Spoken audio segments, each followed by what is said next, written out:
कई घटनाएं हरियाणा प्रदेश में वो बता सकता हूँ जिसमें आदमी आदमी को मारने के लिए पीछे भाजा, अपना घर चला गया, वहां जाने के बाद वो आदमी उसे आदमी ने मार दिया अपने बचाव में।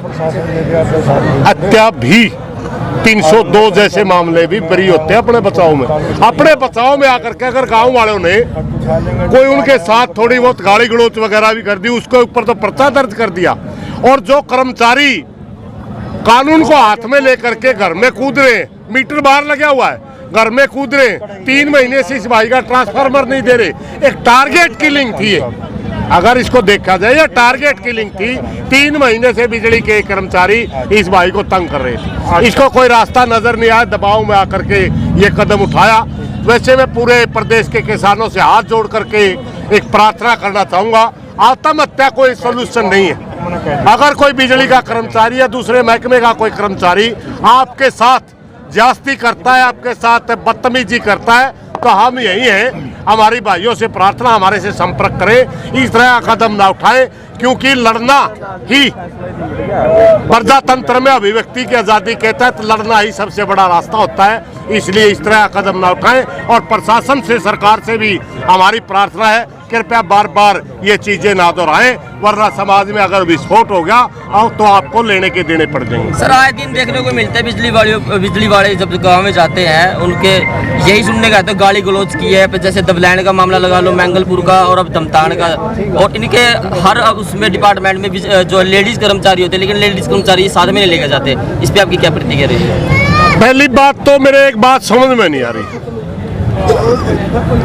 यहाँ की जो घटना है, यहाँ वो छापे मारते, पहले कहते 20 आपको 30,000 रुपये जुर्माना कर दिया, और फिर कोई कर्मचारी 5 या 4,000 रुपये की रिश्वत लेके और उसको कहता तेरा मामला हल हो गया। सबसे पहले तो मैं सरकार को बताने देना चाहता हूँ, ये सारे 2 नंबर का काम कर रहे हैं। अगर कोई जायज चोर है तो उसका जुर्माना 30,000 या 5,000 में कैसे छोड़ सकते हैं? ये सारे जो घटनाएं कर रहे हैं बिल्कुल नाजायज है।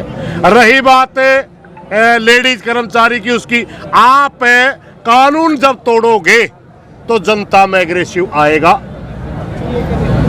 लेडीज के साथ आप बदतमीजी करते हो, मैं बिजली कर्मचारियों को सीधी चेतावनी देता हूं मीडिया के माध्यम से कि हरियाणा प्रदेश के अंदर अगर दोबारा ऐसी घटना सामने आई, हमारे के लेडीज के साथ कहीं बदतमीजी हुई, ये तो हमारा जो आज का धरना था, खाप पंचायतें लीड कर रही थी, और अगर अकेले किसान संगठन होते ना, तो आपने जो वो किया है ना, छेड़खानी वगैरह, हमारी खापें तो ऐसी हैं कि इनके सामने हाथ जोड़ दे तो बड़ी बड़ी चीज़ें ना माफ़ कर दें।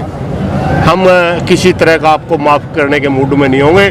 मेरी प्रार्थना है, घर में लुगाई छोरी तारे भी है, अपनी छाती पर हाथ रख के देखो, दूसरा घर जब का कूदो मारे, अगर किसाना घर इस तरह कूदो, जो किसाना के बड़का समझ में आएगी, तारा घर कूदन लग गए तो फिर मेरा कानून में लिखा हुआ है कि किसी घर में जाना, दीवार फाड़ना है ही नहीं। फिर ऐसा क्यों करते हैं सर? ये ऐसा का तानाशाही है, तानाशाही है भाई। आज तक इनकी मानसिकता नहीं बदली, देश आजाद हो गया मगर इनकी गुलामी की यादें आज तक इनके ताजा है, इनके दिमाग में। हम आज गुलाम नहीं है, ये देश आजाद हो चुका है। अपनी प्रवृत्ति बदले सरकार के कर्मचारी, बिजली कर्मचारियों का कहना है जब इनकी तार पकड़ी जाती है तब ये झूठे अनर्गल बातें करते हैं, आरोप लगाते हैं, बकवास मारते हैं, बकवास। पहले नहीं हुआ, पहले नहीं हुआ। अरे इस एरिया का सबसे ज्यादा बिल भरने वाला यही काम है। 95% धमतान का बिल भरता है, यही काम है। जिन गाँव में बिल नहीं भरा जाता उनमें तो फटकते तक नहीं है, वो तो पढ़ने उन्हें उन गाँव में बढ़ के देखो ना। रोड़ा यूँ है कि जहाँ कानून को मानने वाले लोग हैं उन्हीं को ज्यादा तंग करते हैं। सर, जो सहमति बनी है उसमें गिरफ्तारी के लिए समय भी दिया है या फिर गिरफ्तार कर लिया गया? उनको गिरफ्तार हुए नहीं है, मगर प्रशासन की तरफ से कहा गया जो बहुत जल्दी गिरफ्तार कर। सर, कहा गया था भी जो सुरेश पे जो किसान भाई है, उन पे दबाव बनाया गया था, उनको इंसिस्ट किया गया था, उनके नाम सामने आए अभी तक? सर हाँ, 6 नाम दर्ज है, उनके नाम हमने नोट करवा रखे हैं। जीआरपी का भी नाम आ रहा था सर, जीआरपी डीएसपी का बाद नहीं, बस सुनो, कम्युनिकेशन गैप हो गया। शुरू में डीएसपी आया, उसने ठीक बात करी थी, वो तो एक तू तड़ाक की भाषा तो दोनों तरफ से हुई, उसमें आया डीएसपी का जिक्र। शुरुआत में गलती बिजली कर्मचारियों ने की है। बिजली कर्मचारी ही दोषी है। जो दोषी है जीआरपी थाने में उसका केस दर्ज है। 5-6 आदमियों के नाम दे रखे हैं। सर ये जांच की जाएगी या गिरफ्तारी ही की जाएगी? गिरफ्तारी की जाएगी। जांच किस बात की? नहीं किए जाते तो फिर आपका क्या एक्शन रहेगा सर? हम कहीं जाएंगे नहीं, हम यही है, गिरफ्तार करवाएंगे। कौन कहता है गिरफ्तार नहीं करेंगे? नामजद हैं सारे के सारे, अन्य वन्य नहीं है सारे नाम। तरफ से कोई मीठी गोली तो नहीं दी गई है सर? नहीं, मीठी गोली नहीं। पंचायतों के साथ जो समझौता सर बिजली डिपार्टमेंट की तरफ से भी एक बयानबाजी आ रही है कि अगर इस प्रकार से गिरफ्तारी की जाती है तो हम भी एकजुट होकर लड़ाई लड़ेंगे। हाँ लड़े स्वतंत्र है, प्रजातंत्र के अंदर है। अपनी आवाज उठाने के लिए वो भी स्वतंत्र है। कानून को हाथ में लेना तो उनका काम ना हमारा काम। उन्होंने कानून हाथ में लिया है, वो जिम्मेवार है। अंतिम संस्कार अब कितने टाइम में किया जाएगा सर? अभी 1 घंटा। तो लगी जाता है।